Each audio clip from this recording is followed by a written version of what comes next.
This is one of the most frustrating things about English. Let's tackle top 3 errors non-native speakers make when speaking English. I want to point out why these errors happen, what they are, and how you can fix them so you can really get a solid understanding of whether or not you're making these mistakes and how to correct them.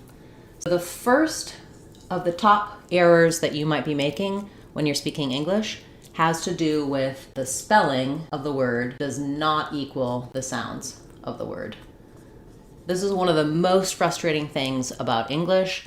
So many times we look at a word and the way it's spelled makes us think it has a certain pronunciation, but unfortunately we're very inconsistent. We do have spelling rules and patterns, but there's so many exceptions to the rules, especially on everyday common words. And so you might be looking at a word and pronouncing it a certain way because of how it's spelled. I'm going to give you some examples and we're going to talk about why spelling is not the same as sounds and what you can do to check for this error and to correct for this error.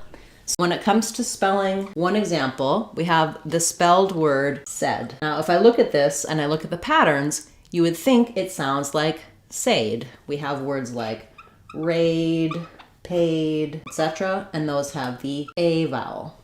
We also have the word say has the A vowel, so why wouldn't it also be said? It's not. So when we look at the sounds, not equal. We have the S, and then we have the eh sound, which in the IPA, or in the dictionary, you'll see is this symbol for eh. I call that the red tent vowel. And then we do have the D sound. So it sounds more like said, like as in read or bed. So this word said is an exception to our spelling patterns and rules, where it has the sounds of words spelled like this, and it doesn't have the sounds of words spelled like this. So it's understandable why a word like said, you might think it's pronounced said.